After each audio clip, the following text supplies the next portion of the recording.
going on, guys? Got an exciting video for y'all today. Going to be giving you a tour of my 2007 Ranger Z20.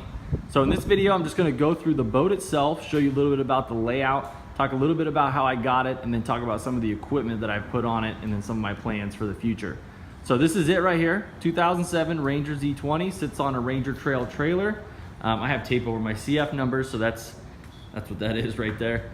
But it's an awesome boat. So let's talk a little bit about how I got it, and then we'll start the tour. In a nutshell, this boat, when I bought it in 2018, I got it about 6 months ago, it only had 37 original hours.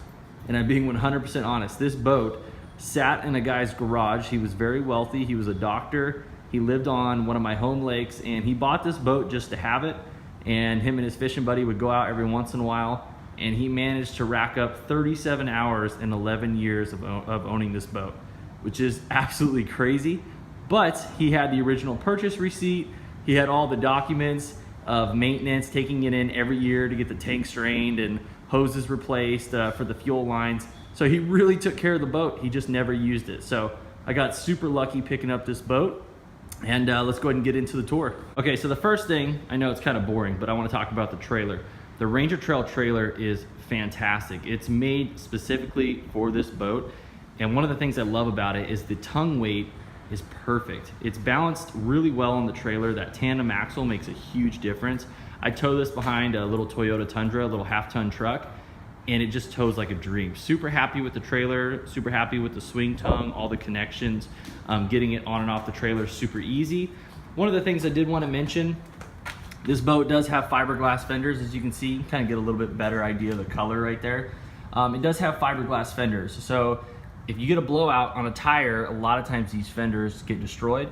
So I'm running the Goodyear Endurance Series tires. These are the only American-made tires that fit these 14-inch wheels that a lot of bass boats have. And these were just released, I believe, early 2018. I may be wrong on that, but they were the only American-made tire that I could find. So I spent a little extra money, put brand new tires on the trailer when I got it. I put 5, I even put a brand new spare. So really nice tires, and they tow really well. But just overall very impressed with the trailer, and I really like it. All right, so moving to the back of the boat. It is powered by a Mercury Pro XS. It's a 225, as you can see there. And Mercury is a good outboard to run in my area. You know, I like Yamaha and Mercury, but there's a lot of Mercury dealerships around me, so parts are very easy to find. And I was a little bit worried about this outboard originally because it had such low hours over such a long period of time. I was worried that, you know, it sat a little too long, but you know, I fired it up, I've run it, I've done all the basic maintenance. I changed a water impeller, lower unit oil and everything was changed right before I got the boat with full documentation, new filters and everything. So it has been totally turnkey. It's been fantastic, super powerful, and I'm super happy with it. I've always had good luck with Mercury, so this is I definitely enjoy it. This motor will push this boat, so this boat's a 20-footer. It'll push this boat at 69.7 miles an hour is the fastest that I've gotten it, and that was using the Lowrance speed on my GPS. So I'm sure I could get it up to 70, but to be honest, these boats are pretty fast, and at that speed, this boat really scares me. I normally just cruise about 55, and that does plenty for me. So on the back of the boat, it does have a manual jack plate. I'm new to fishing and this boat in general, so all this equipment was new to me, you know, about 6 months ago. So not having a hydraulic jack plate, it's not a huge deal for me because it's just another variable that I have to learn and mess with. So in the future, I'd like to have one, but for right now, I haven't had any issues, and the manual jack plate is just fine. And as you can see there's the prop and a little view of the boat here. So let's go ahead and jump inside. Just talking about the color scheme. As you can see, most of the boat is actually white. So the whole boat is pretty much white. It's got a red swoosh on the side. As you can see there, the trailer is red. And then the top cap of the boat on the inside is red as well. So when you're actually inside the boat, everything looks red. So when you're up here fishing, as you can see, everything is red. So it's a pretty cool color combo. And then you can see on the white, it has a silver pinstripe as well. So that's pretty cool. And let's go ahead and jump up in there and we'll start going through some compartments and take a little tour of the inside. All right, so I have two side compartments. This one right here behind the driver's seat, I leave open for my co-angler. I allow them to put their tackle and all that kind of stuff in here, and if they have anything extra, they can stick it up front as well. But that's a pretty good amount of space. It's a big compartment. And then over here, this is what I call the toolbox. This has like boat bumpers, so when I launch solo, these suction cup to the side of the boat, and so when it rubs against the dock, it doesn't scratch it. Some of the ramps that we have around here and the docks are not the best. They're not very well kept, so these are definitely a lifesaver. I got some rope in here for solo launching, throw cushion, and there's some tools, first aid kit, just a bunch of stuff in here. It's kind of a catch-all compartment.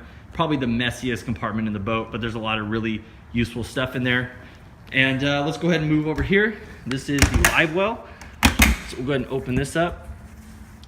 Very big live well. As you can see, tons of room for fish to turn around. There's an aerator right there, and it has lights. One thing I can say about this live well is it's very big. It pumps water a lot. There's plenty of settings you can use, and it really keeps the fish alive. You know, if I'm gonna throw fish in a live well, I really don't like to do it too much. I'm not a huge competitive fisherman at this moment, but when I go out just fishing for fun, every once in a while, I'll throw a large fish in there to hopefully get a picture at the end of the day. But I can tell you that when I throw a fish in here, they are very, very much alive after being in here 4 or 5 hours, even on a hot day. And I think it just has to do with the live well being so big. They have room to turn around in there. It's got the aerator. It's just really, really nice. So if I'm gonna put a fish in a live well, I like to keep them alive, and they're definitely alive when they come out of there. This little compartment right here, as you can see, it's right behind the driver's seat and the passenger seat. This is actually an ice chest. It's got a drain hole in there so that you can throw ice in here and it will drain. I typically don't carry ice with me when I go fishing. I like to just bring a little cooler if I do. I just use this sort of as a dry food cabinet and kind of a center console. So this boat does not have a center console in between the seats, so I can actually access this while I'm driving. So what I'll do is I'll put sunscreen in there, I'll put dry foods that I can eat while I'm moving from spot to spot. And I typically don't eat that much while I'm fishing because I'm pretty distracted and I just want to get out there and catch fish. So, all right, so moving on from the back deck, you will notice there's a little bit of rain outside right now, which is fine because that means good fishing is just around the corner. So I'll try to talk loudly so you guys can hear. This is where I get to spend all my time when I'm running around on the lake. This is a dual console boat. Originally I wanted a single console, but after owning a dual console, I like it. My passengers are a lot more comfortable, the girlfriend likes it, and really having that extra console there is not a huge deal. I actually don't mind it at all. So dual console, this is where I get to sit. Really like this boat. I like all the trim. I like how there's chrome everywhere. Everything's super heavy duty. I'm totally sold on the Ranger brand after owning this boat. I mean, everything is just really high quality. And because this boat was stored in the garage, it's all like brand new. I mean, if you look at the seats and everything, they're in perfect condition. Right here on the seats, I do not have a center glove box. This is actually a seat that folds up, which is kind of nice because I do fish with 3 people quite often. And there's your co-angler side over there. Nice and roomy. Over here, this was before they started doing the flush mount graphs, so they actually have a lot of the gauges and stuff up top. I think Precision Sonar does sell a kit that you can relocate these gauges down there on the side panel and mount a graph, but currently I'm only running a single Lowrance HDS 12, so it's really not a big deal. It's got the nice push button bar over here and no key required. It's got a keypad, so super nice there, makes it easy. It's got a little digital readout right there, power trim, and it's got a hot foot down below, and we got our speakers right there, cigarette lighter, and right there we have our live well controls and our fuel switch. So that's pretty cool. And now we get to go to the fun part, to the front of the boat. So let's check it out. So one of the things I like about this boat is it's very simple. The layout is very, simple. It's kind of old school. A lot of these newer boats have, new fancy layouts in the front deck. I just like the traditional 3 compartments. So on the left-hand side is where I keep my rods. In the middle is where I keep all my tackle. And then on the right-hand side is where I keep a lot of accessories. It's kind of like the closet. I keep my rain gear in there, items to, clean my graphs and all that kind of stuff. So let's take a look. Let's open these up. So we'll open them all up here. And I'll step back so you guys can see. Quite a bit of storage. I do love this view. I think it's really cool. So let's break it down. Over here, rod locker. I don't have a ton of rods. I'm gonna go through them in another video showing you guys exactly what I have. But I have my rods in there. It'll accept up to an 8-foot rod, and it does have a little organizer there. I'm going to be pulling, if you guys can't really see it, but there are tubes back there. I'm gonna be pulling those tubes out to make it a little bit easier to pull those rods in and out. All right, so in the center compartment, that's where I keep all my tackle. I like to use these plastic tubs from Walmart. They work really great to hold all my soft plastics. And then I got all my boxes right there, some more back there. You know, this is all my fishing line, bunch of backup stuff in here, extra jigs and stuff. This is all stuff for Carolina rigs, some more backup stuff in there. I keep my worms. This is all paddle tail stuff, jig trailers.